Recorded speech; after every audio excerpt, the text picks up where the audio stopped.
Bueno, yo creo que la exposición funciona a distintos niveles. Por una parte, creo que la cuestión metodológica del planteamiento de la exposición tiene unas connotaciones particulares, y básicamente es que el hecho de trabajar junto con Javi y Albi en un proyecto común, en una idea común, en la cual cada uno de nosotros se ha involucrado de forma directa en el trabajo de los demás. Es decir, no de una manera hasta el punto en que los trabajos individuales de cada uno se han modificado excesivamente, pero sí que ha habido como un contacto constante a la hora de redefinir los trabajos. En ese sentido, yo creo que eso afecta directamente a la resolución final de la exposición, en el sentido de que la exposición, en mi modo de ver, no acaba siendo ni el formato tradicional de una colectiva, ni tampoco el formato de obra individual, ¿sabes? En la que hay una idea muy concreta y como muy bien definida. Eso sería, por un lado, digamos, la cuestión metodológica, que creo que repercute en el formato final de la exposición.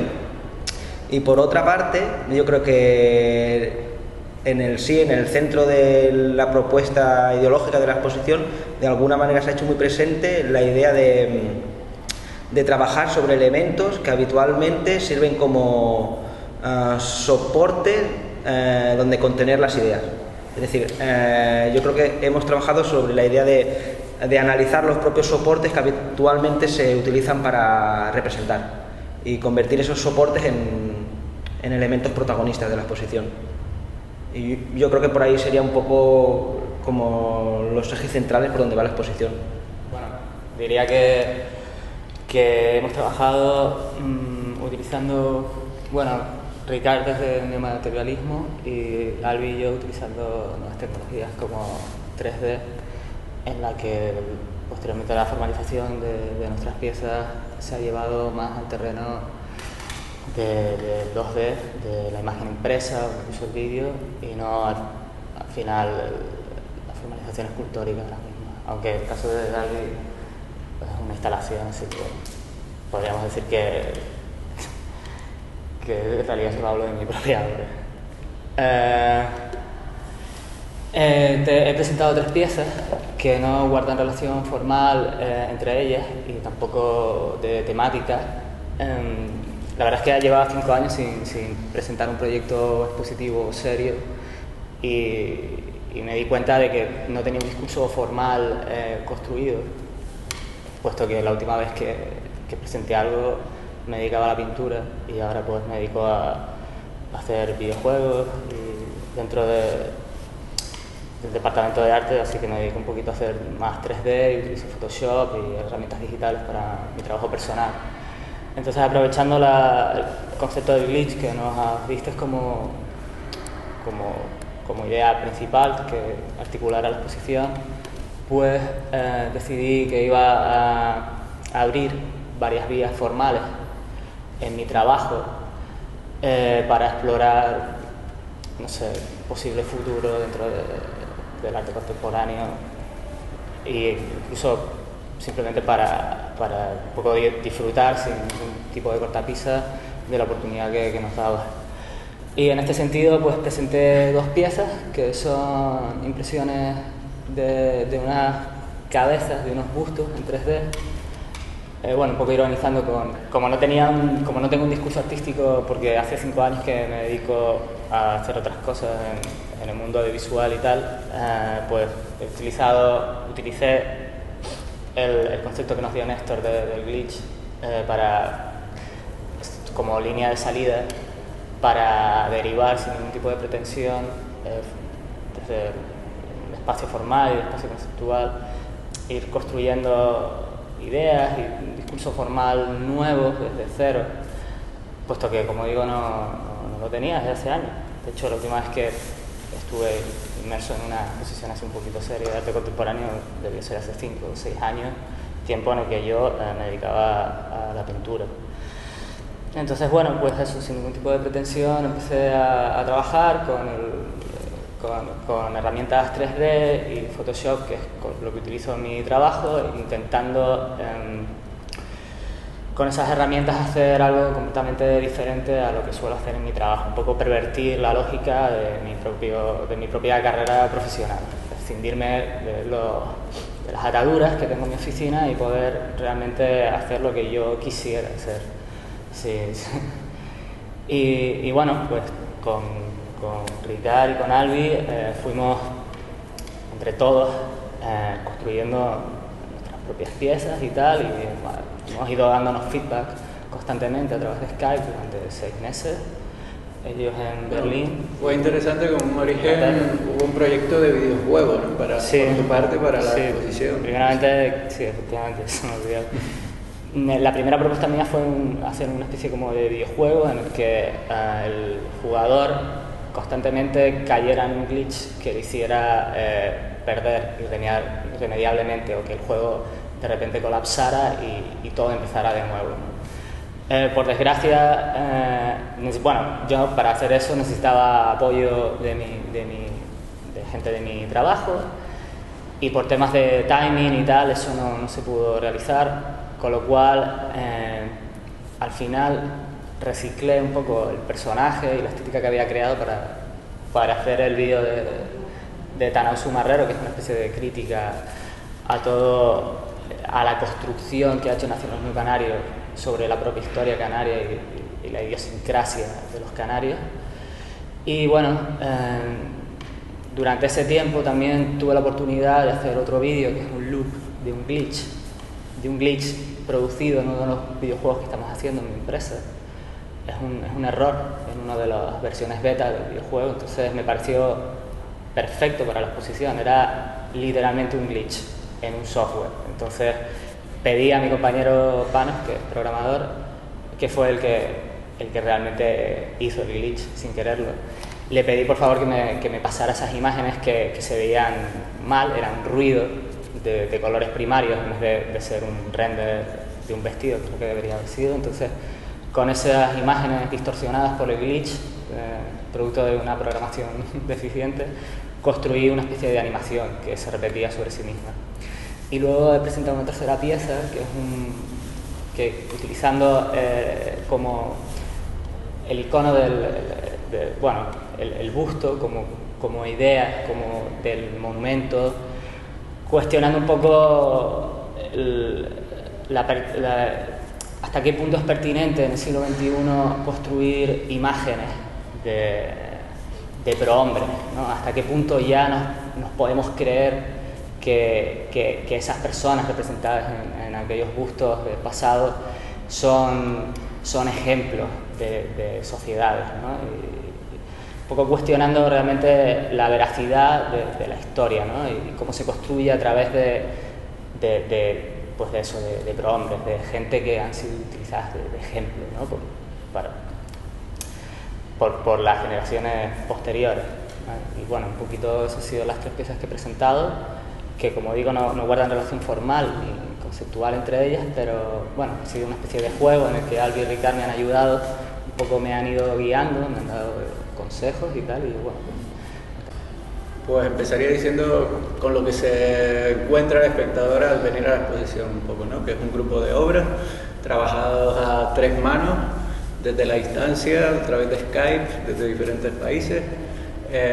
Y bueno, y ese grupo de obras gira en torno al tema del glitch, ¿no? Que es una cosa que aúna un encargo que nos hizo el comisario Néstor Delgado, y bueno, y en torno a eso empezamos a trabajar a 3 manos en estas piezas.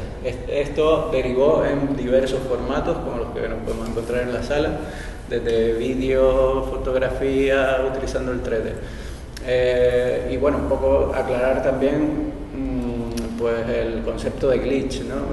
Que es ese error informático que no llega a destruir completamente, a inutilizar el programa o el videojuego en el que está funcionando, sino que nos deja seguir trabajando, nos deja seguir jugando a ese juego, pero con ciertos fallos que hacen ver la construcción de ese mismo programa o juego, ¿no? Entonces, en base a esa idea, todas las obras han girado a intentar hacer ver esa estructura que soporta el museo o la sala de exposiciones o las políticas culturales del extrarradio, como pueden ser en Canarias o cualquier otro sitio, ¿no? Entonces, todas las piezas han jugado en un doble sentido con el glitch, ¿no? Por un lado, formalmente, desde trabajar el 3D en baja calidad o el fallo de materiales históricos por los que se ha generado que el progreso vaya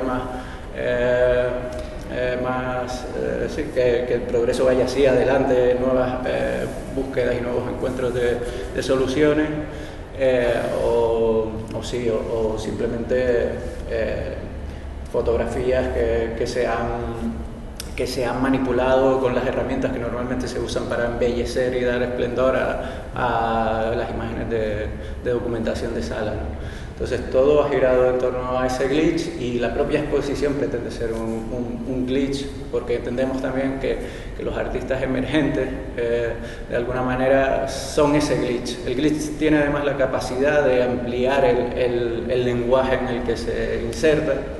Por un lado, es algo que te hace consciente de que estás dentro de unas reglas, de un software, de un videojuego, pero por otro han acabado las nuevas derivas de la imagen, han acabado adaptándolo, ¿no? Y cogiéndolo como un elemento estético más. Entonces, de alguna manera nos gustaba el juego, la metáfora para el artista emergente, que de alguna manera es alguien que hace una obra nueva, muchas veces que no entra en la institución, pero al exponer, al entrar en la institución, amplía ese lenguaje, ¿no? Vemos la flexibilidad de ese software que viene a ser el museo o el museo en general, y se vuelve a incorporar, ¿no? Y esto es lo que creemos que también ha pasado un poco como resultado en esta exposición.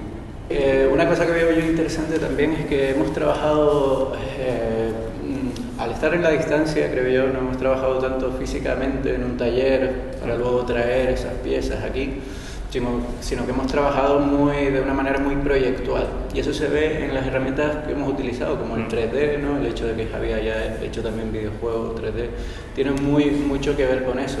Y en el caso de mi pieza, por ejemplo, que es el croma con una proyección también en 3D del espacio, precisamente ese espacio que se proyecta ahí dando vueltas es el propio espacio del área 60, y el origen de ese 3D es un origen práctico. Lo hicimos un poco para ver cómo quedaban piezas puestas, trabajar en la distancia con la organización espacial de la exposición, ¿no? Y luego lo hemos metido también, o sea, que todo ese proceso de lo que normalmente se queda detrás, que son las ideas, los dibujos, los esquemas, lo que sería de toda la vida un esquema previo, ¿no? Un apunte, lo hemos también incorporado a la exposición. Y es más, no solo eso, sino que además lo hemos complementado con traer cosas del almacén del propio museo, ¿no? Y hacernos los displays a base de ese tipo de cacharros que colocamos en el espacio para darle una importancia. Igualmente creo que la obra de Ricard también tuvo todo un origen muy proyectual. Bueno, él viene trabajando en este tipo de piezas, pero bueno, al utilizar también el 3D, impresiones en 3D de los tornillos, por ejemplo, pero las ensamblaste aquí una vez que llegaste, o sea que también me parece eso, hemos hecho de alguna manera una obra como para llevar, ¿no? Sí, es interesante decirlo. Estoy totalmente de acuerdo con lo que ha dicho Albi, ¿sabes?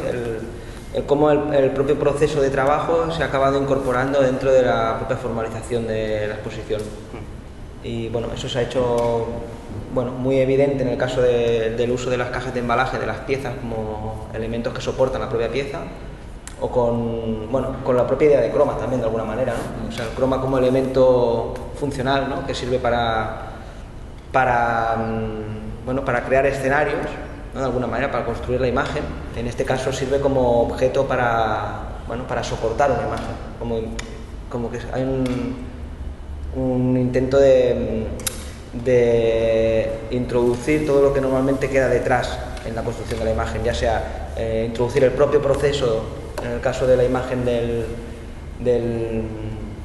de la imagen en 3D del propio espacio de la sala, que se presenta simplemente como en un primer plano, como en los otros elementos del display, como pueden ser las cajas.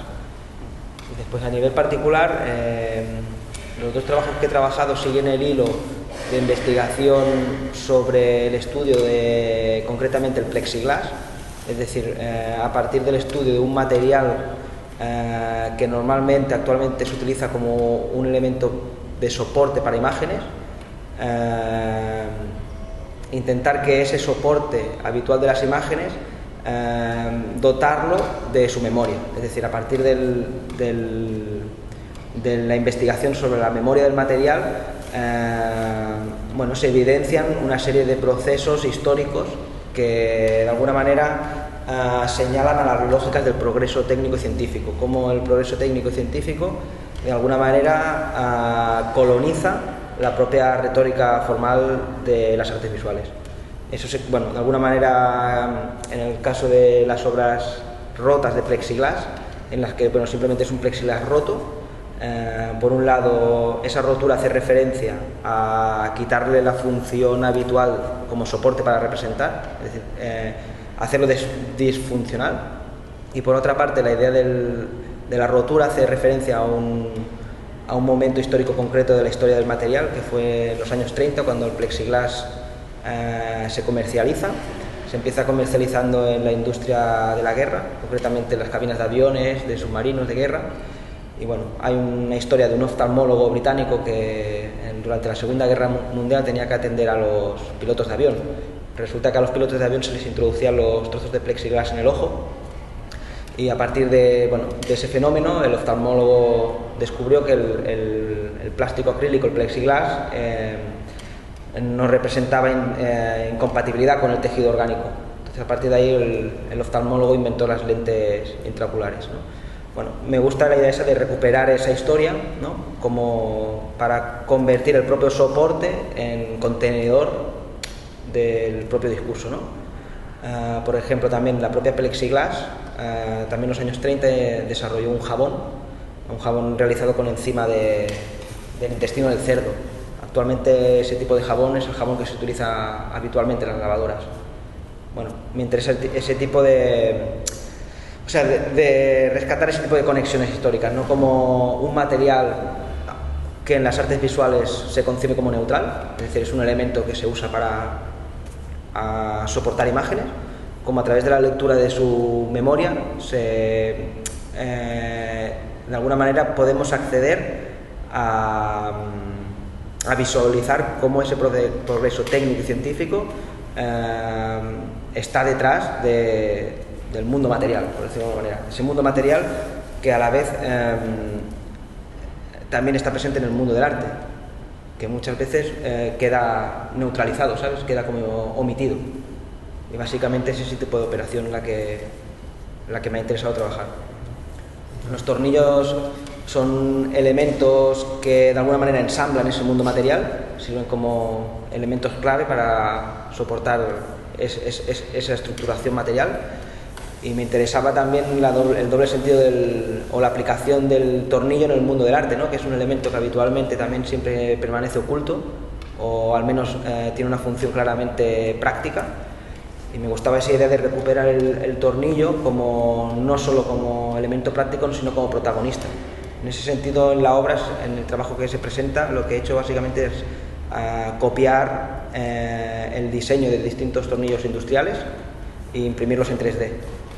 Bueno, esa idea también me parece interesante, el hecho de cómo un elemento como puede ser el tornillo industrial, en mi opinión, tiene que ver, o es un gran reflejo de cómo la sociedad moderna se estandariza y se homogeneiza. Es decir, cuando los tornillos empiezan a tener un paso de rosca universal, coincide con esa idea de homogeneización del mundo, ¿no?